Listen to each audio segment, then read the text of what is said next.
The Brisbane Valley Rail Trail is Australia's longest recreational rail trail at 161 kilometres in length. It follows the route of the former Brisbane Valley Railway line, which connected Ipswich to Yarraman during the late 1800s, and it's rich with history.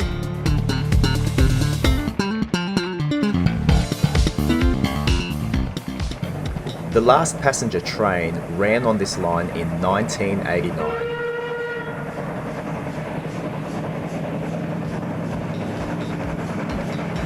And then the railway corridor was transferred to the Queensland State Government. Over the years, the trail was progressively developed in stages for public use until in 2018 it reached its full length of 161 kilometres. This trail covers 12 small towns and 15 additional historic station sites. It winds through a variety of terrains, including peaceful forests, scenic valleys, farming land, historic bridges and tunnels, creeks and rivers. It simply is an amazing trail for walkers, trail runners, cyclists and horse riders. If you've ever thought about doing the Brisbane Valley Rail Trail on bike, this video is my experience of riding the BVRT solo for my very first time, and I hope you find it helpful.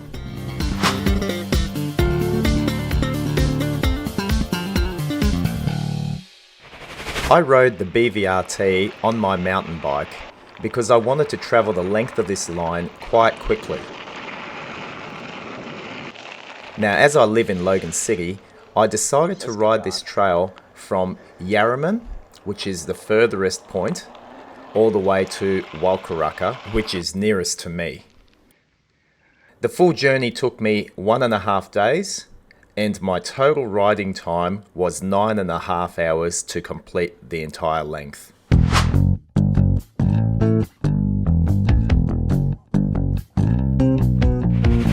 Okay, so let me run through my setup. What we have here is the bike that I'm taking. This is a Cube 160 mountain bike, 2 spare tubes. I'm going to carry my electrolytes in here. It's insulated, it's pretty cool. I've got my pump there. I have a rear tail light here, and I have my front headlights there. Okay, so that's the bike. Moving over to my gear, I've got my usual glasses, gloves, and cycling helmet. Now, this is what I'll be carrying. You'll notice I've got no sort of pannier saddle bags up on my bike there. What I'm choosing to do is actually carry it up on my back.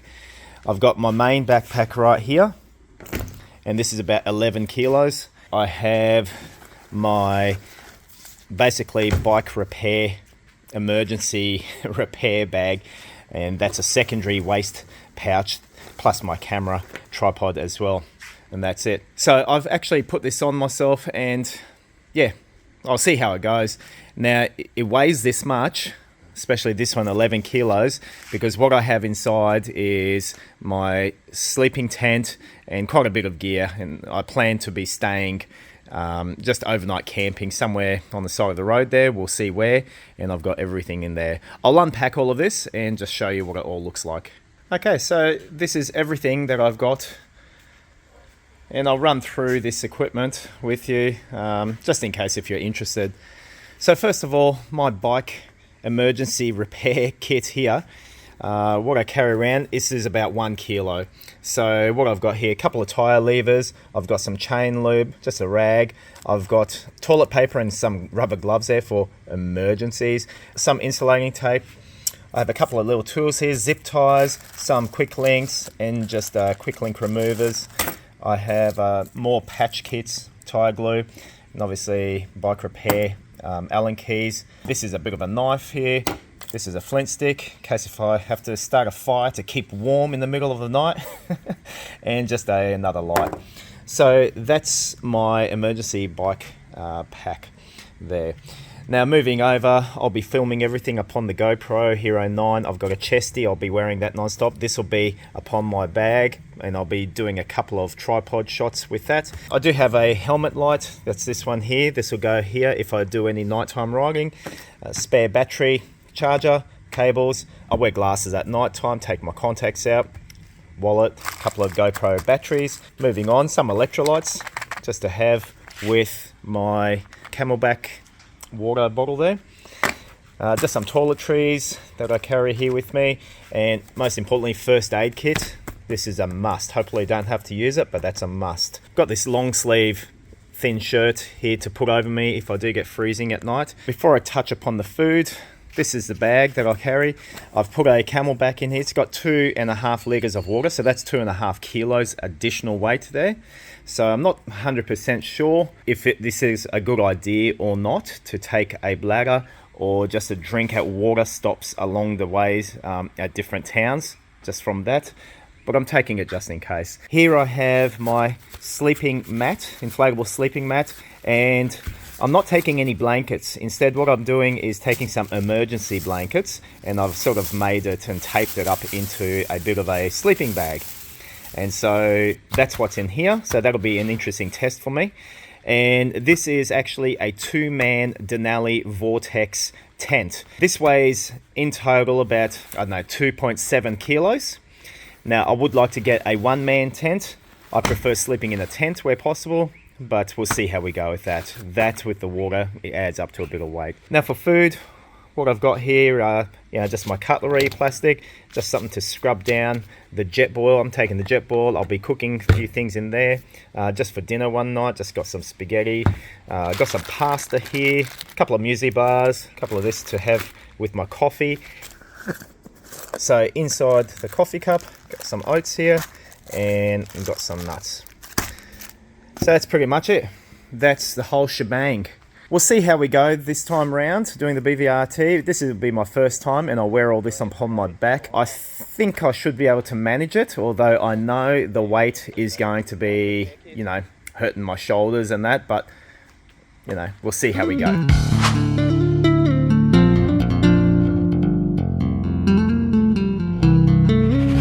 So let's talk about the logistics of getting to the start point. It's about 4:15 in the morning here in Brisbane. Now my wife dropped me off at the Yarraman trailhead for a 7:30 a.m. start. All right, and here we are. Just turned up to the BVRT trailhead in Yarraman. She then drove home, whilst I then rode the length of the trail. All right, so just saying one final goodbye to my wonderful wife who was willing to drive me out here. And here we go. I reached the end point, which is Wulkuraka station, where my wife then picked me up on day 2. And here's my ride. Woohoo! She drives like a hoon. Look at all that dust. I'm grateful she was willing to do this because there really was no public transport options for me to get to Yarraman with my bike. So, in other words, I owe her big time.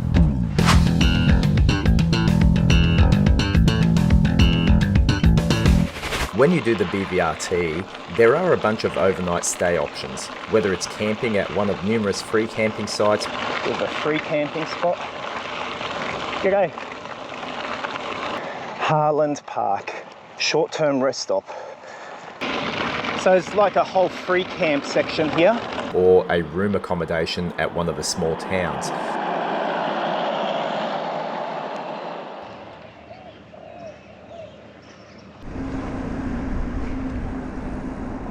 My preference for this adventure was stealth camping at Esk underneath some dodgy bridge. Was it a good option? Yes and no. Yes, in that I was unseen. Yes, it kept me dry. I mean, my tent and the ground had absolutely no wet condensation. There was some wind that night, but being under this bridge seemed to shield me from that breeze. But no, it wasn't a good option either because the traffic passing over this bridge was crazy loud. I'm surprised I got any sleep at all, really. I had an ad hoc sleeping bag that I made up out of emergency survival sheet material. It's amazing, this stuff actually does keep you warm. The problem with it is you do sweat a bit in it. It starts to condense inside. However, it dropped down to about 5 degrees here in Esk, and this actually does the job just fine. No blanket required.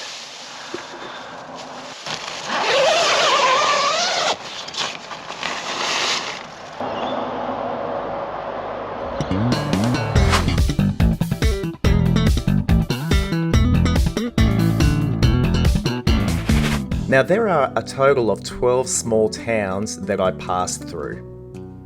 These are Yarraman, Blackbutt, Benarkan, Linville, Moore, Harlan, Tugulawa, Esk, Kuminya, Lowood, Fernvale and Wulkuraka. I downloaded the BVRT trail map from the railtrails.org.au website, which I found had extremely helpful information on it, such as the facilities that are available at each of the towns, some of the historic sites on the way, and of course, the all-important distances to the next town.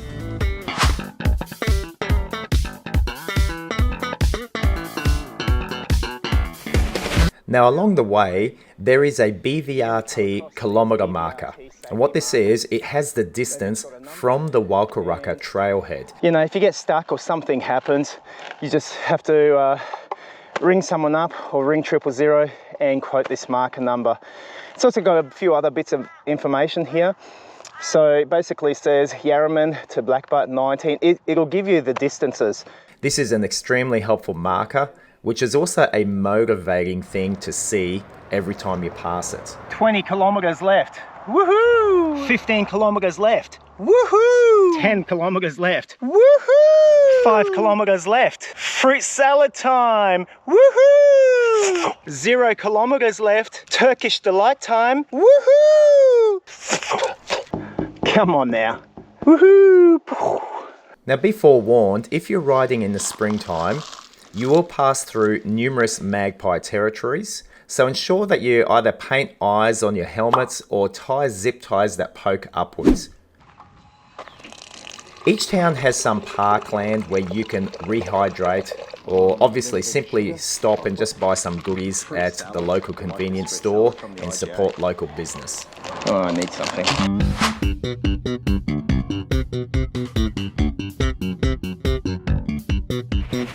Now, what were some of the highlights? Well, to start off with, the history. The history of this rail trail, you will always pass something that reminds you of its history. When a ballast train hit a temporary structure on which 3 men were working, Blackbutt Range. This hut is one of the few examples left. There's a couple of cool carriages. Ottawa Station. All right, I've hit Kuragook. Hey, that's pretty cool. At least that's one way to brighten up these overpasses. Other highlights are the Benarkan Forest. I really liked that. Another one that really I enjoyed going down to explore was the Benarkan Culvert. Let's get out of this godforsaken culvert. There's also the Linville station carriages.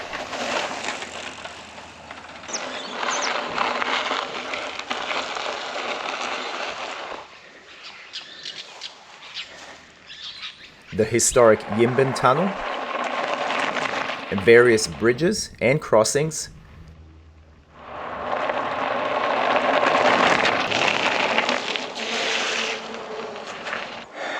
Let's go down the channel here.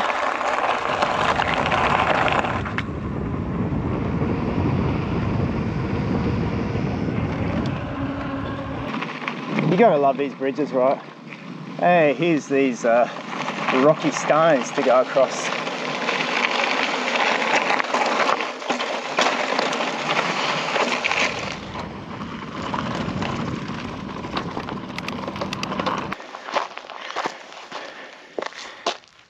And just simply coming to a town was always a highlight. All right, slowly coming to Moore. And welcome to Harlan. Well, all right, welcome to Esk. And here we've come to Toogoolawah. Yay. 911 Kaminya. I mean, what's not to like? There's heaps of things to check out on this entire line. Quite a nice spot just to come and rest.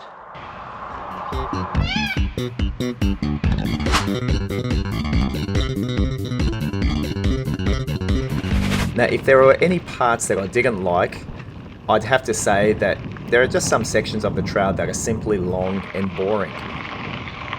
Okay, this stretch between Harlan to Toogoolawah, it really feels quite long.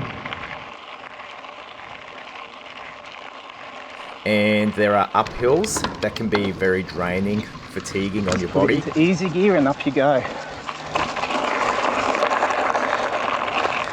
And you know what, there's no shame in trying to save your energy.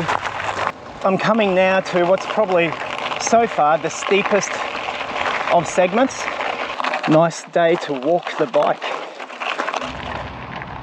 This ride to Esk from Toogoolawah I'm finding very grueling. There's like a 1% incline almost the whole way.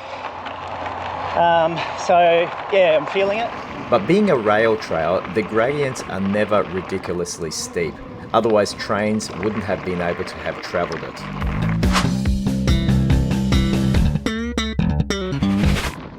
If I was to do this trail again, I would next time rethink my packing arrangements. For example, I would carry parts on my bike and not as much weight in my backpack. My shoulders definitely began to feel painful towards the end of each ride. The bag is starting to weigh upon my back and my shoulders, so I am feeling a little bit around my neck, so it's actually pretty good that I'm having a bit of a rest. Oh yeah, let's get this backpack off. So if I can reduce that weight on my shoulders, that would be the way to go. I think I would be placing my sleeping bag and my tent on my bike handlebars. That will probably change things a lot for me in terms of what I carry on my shoulders. I can feel my thighs cramping a little bit. I've been having electrolytes a lot, and but I still am starting to feel them cramp a bit. I'm probably coming to the limit of my cycling distance on this terrain. So I've clocked up 95 kilometers,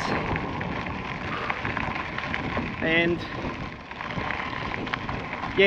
just so I'm just watching my legs, just trying to take care of them, not locking them out, still just trying to stay hydrated, sucking on a lolly and electrolytes and doing the best that I can. I just want to get to Esk now.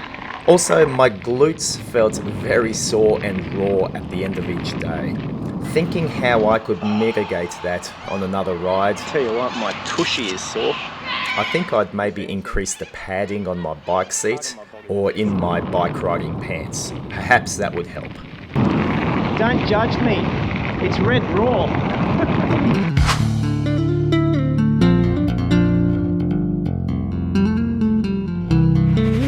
Absolutely. Despite my red raw tushy, I cannot overstate enough how much I enjoyed riding this historic rail trail. So that's my BVRT solo ride experience. I hope you enjoyed this video and got a bit of useful information out of it. Personally, I can't wait to get back out and ride it again. This is an amazing trail we have right here in Queensland, and even if you only do a section of it, you will be travelling upon a stretch of rail history that played such a significant role and still does to this very day within the townships of the Brisbane Valley. Thanks for watching this video. Please give it a thumbs up and consider sharing it with others, and I'll catch you up on the next one. How beautiful is this?